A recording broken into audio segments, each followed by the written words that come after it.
Hello everyone, a very good evening to you all, to all my viewers, to all my dear students and my dear friends.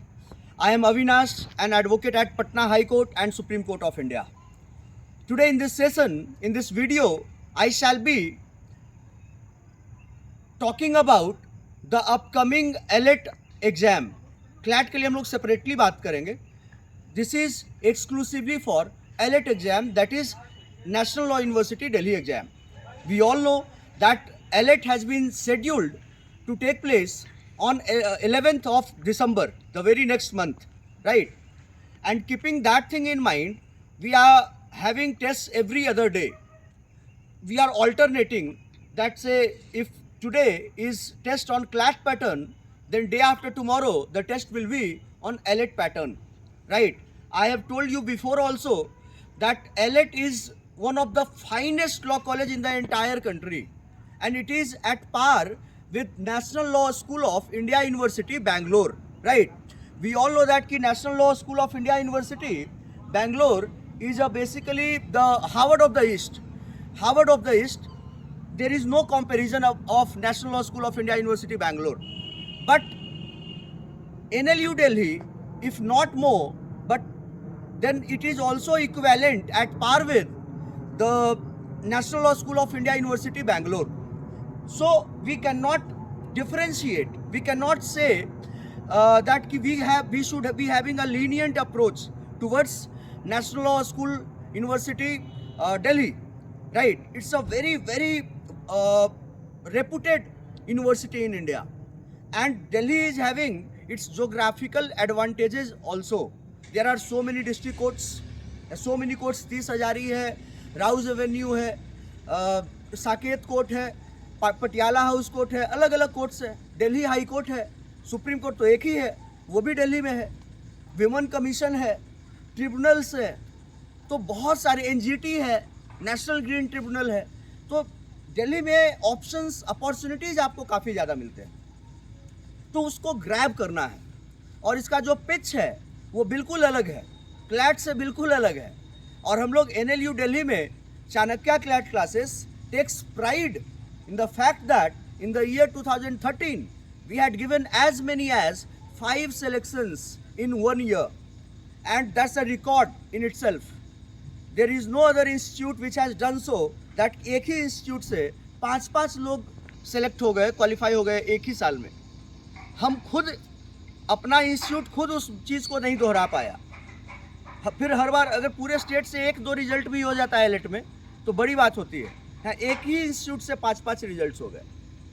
फिर खरारी प्रकाश और आस्था कृष्णा जो भाई बहन थे, उन दोनों का सिलेक्शन हुआ. फिर उसके बाद अभिषेक दुबे गया.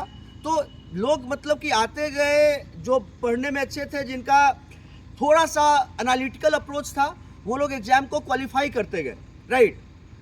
तो इस एग्ज़ाम को लेकर के आप अपने टारगेट्स को फिक्स करिए. बहुत बार क्या होता है कि आप ELET का टेस्ट देते हैं तो उसमें ज़्यादा मार्क्स आता है, और CLAT का टेस्ट देते तो कम मार्क्स आता है. तो मीनिंग देयर भाई कि अगर आप CLAT में नहीं क्वालिफाई कर पा रहे हैं तो इसका मतलब कोई ज़रूरी नहीं है कि आप ELET में भी क्वालिफाई नहीं करिएगा. तो आप ELET के टेस्ट को दीजिए. बहुत सारे लोग हैं जो ELET को टारगेट ही नहीं करते. उनको लगता है यार इतनी कम सीटें हैं तो मेरा सिलेक्शन तो होगा ही नहीं. क्यों नहीं होगा यार? बिल्कुल होगा, सिलेक्शन बिल्कुल होगा, provided that you adopt a very exam oriented approach which gives you success instantly. तो that approach has to be there. और मैं अपने सारे स्टूडेंट्स से, सारे व्यूअर्स से, जो लोग भी इस चैनल को देख रहे हैं ऑल अक्रॉस इंडिया, मैं एक ही चीज़ बोलना चाहूँगा कि आप ELET को टारगेट करिए. और अगर सोचो कि यार इतने 150 क्वेश्चंस हैं आपके पास और आपको टारगेट कर 90 मार्क्स वगैरह लाते हैं तो आपका मतलब 90 प्लस जाते हैं तो आपके चांसेस बड़े ब्राइट हो जाते हैं कि आप क्वालिफाई कर जाओगे. तो 150 में 90, 95, 100 नंबर लाना कोई बहुत बड़ी बात नहीं है. और अगर आप रिजर्व्ड कैटेगरी में हैं तो और भी कम जाएगा. OBC SC ST में है तो और भी SC ST में और भी कम जाएगा. जनरल में भी अगर आप EWS के कैटेगरी से है तो उसमें भी आपका मार्क्स कम जाएगा, राइट? तो इन सब चीज़ों पे ध्यान देना है, इन सब चीज़ों पे फोकस करना है. और अभी हम लोग एक वीडियो बनाएंगे जिसमें हम लोग EWS पे जो कॉन्स्टिट्यूशनल बेंच बैठा अभी बस 2 दिन पहले का 3 दिन पहले का जजमेंट है सुप्रीम कोर्ट का, जिसमें कि ईडब्ल्यूएस को लेकर के पिटीशन फाइल की गई थी कि EWS violation of the constitutional provisions है। ईडब्ल्यूएस का जो लॉ आया that is for the economically weaker section of society, जो कि जनरल कैटेगरी के ईडब्ल्यूएस है, इकोनॉमिकली वीकर है, उनके लिए लॉ आया। तो पिटीशन फाइल किया गया कि this is in violation of the law which was set in the case of Indira Sahni versus union of India by the honourable supreme court. तो लेकिन इसमें 3 जजेस की बेंच, 5 जजेस की कॉन्स्टिट्यूशनल बेंच थी, 3 जजेस ने बोला कि ये संवैधानिक है, this is constitutional, this is completely in conformity with the provisions of the constitution, it is in compliance with the judgment given in the case of Indira Sahni versus Union of India. All right, so इस पे एक video बनाएंगे, सारे जजेस का नाम बताएंगे, उनका लॉजिक क्या था वो बताएंगे, क्योंकि मान करके चल रहे हैं कि ये एक क्वेश्चन हो सकता है एलेट में भी और क्लैट में भी, राइट। तो इस चीज़ पे हम लोग फोकस करेंगे, इस टॉपिक पे हम लोग बात करेंगे नेक्स्ट वीडियो में। और मैं फिर टेस्ट की बात कर रहा हूँ, आप लगातार टेस्ट देते रहिए, टेस्ट का कोई विकल्प नहीं है, टेस्ट का कोई विकल्प नहीं है। जब तक आप कितना भी पढ़ लो थ्योरेटिकली, आप प्रैक्टिकली जब तक अप्लाई नहीं करोगे, जब तक आप टेस्ट नहीं दोगे, तो आप एनालाइज नहीं कर सकते हैं। बहुत बार होता है कि जब आप मॉक टेस्ट देते हो तो आपको अंदाज़ा लगता है कि मैं कहाँ कहाँ पर गलत जा रहा हूँ। तो जहाँ जहाँ पर गलत जा रहा हूँ वहाँ पर उसको फोकस करना है, उसको एड्रेस करना है। जो कमियां हैं हमारी, जो लैकुनाज हैं, जो ड्रॉबैक्स हैं, उसको ख़त्म करना है ना। तो ख़त्म करिए और उसके लिए लगे रहिए, और जो भी टेस्ट है उसको देते रहिए। अभी हम लोग चाणक्य क्लैट क्लासेस में ऑल इंडिया टेस्ट सीरीज चला रहे हैं, तो जो भी व्यूअर्स देख रहे हैं, जो बाहर के, जो हमारे यहाँ नहीं भी पढ़ रहे हैं, वो भी हमारा टेस्ट सीरीज आकर के दे सकते हैं, और साथ साथ में हम लोग सॉल्यूशन क्लास भी प्रोवाइड कर रहे हैं। And guys, the next thing is that we are only 30 days away from the exam. तो अब इस 30 दिन में छोड़ना नहीं है कुछ भी, पूरा जान लगा देना है, पूरे जोश में रहना है, एकदम मतलब पूरा जो कहते हैं ना कि एकदम मतलब कि अपने आप को झोंक देना, तपा देना, उस तपिश में डूब जाना है, राइट। और जब तुम उससे निकलोगे तो खरा सोना की तरह निकलोगे।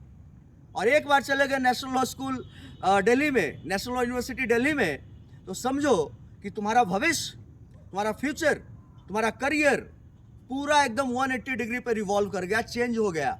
Every year NLU Delhi, out of all the national law universities, is having the distinction of giving at least 4-5 IS, IPS, IFS officers every year, right? और कॉर्पोरेट्स के काफ़ी हायर प्लेसमेंट्स जाते हैं। तो आप NLU दिल्ली को मतलब इग्नोर मत करिए। और जो लोग, जिनको जो पढ़ने में कमज़ोर हैं, मैं उनको भी बोल रहा हूँ कि आप लोग भी NLU दिल्ली को दीजिए। अगर नहीं भी होता, आप जान भी रहे कि नहीं होगा, तब भी दीजिए। इससे फ़ायदा ये है कि क्लैट के एक हफ्ते पहले NLU दिल्ली का एग्ज़ाम होता है, तो आपको एक रियल नेट प्रैक्टिस मिलता है, एकदम मैथ्स प्रैक्टिस। तो उस पर अगर आप जा करके देते, क्योंकि आप कोचिंग में एग्जामिनेशन माहौल में देते हैं बिल्कुल, लेकिन वहाँ पे आप सब लोगों को जान रहे होते हैं, तो आप नर्वस नहीं होते, आपको एक कॉन्फिडेंस मिला होता है। लेकिन वहाँ पर वो बात नहीं होती है। जब आप किसी एक कॉम्पिटिटिव एग्जाम को देने जाते हैं, तो वहाँ पर जो अगल बगल में दाहिने बाएं आगे पीछे जो लोग हैं, वो हो सकता है कि आपके जानने वाले लोग नहीं हो। तो जो आपके जानने वाले लोग नहीं हैं, वहाँ पर नर्वसनेस आती है, वहाँ पर कॉन्फिडेंस टूटने लगता है यार हमसे नहीं होगा, ठीक है। तो उसी के लिए मैं बोल रहा हूँ कि क्लैट तो आपको हर हाल में देना है। तो अगर आपको लग रहा है कि एलेट नहीं भी होगा, तो क्लैट तो टारगेट है ही है। तो उस टारगेट को सेट करने के लिए, एड्रेस करने के लिए, एक बार एलेट में फेल ही हो जाओ यार, आपको नेट प्रैक्टिस तो मिलेगा, है ना।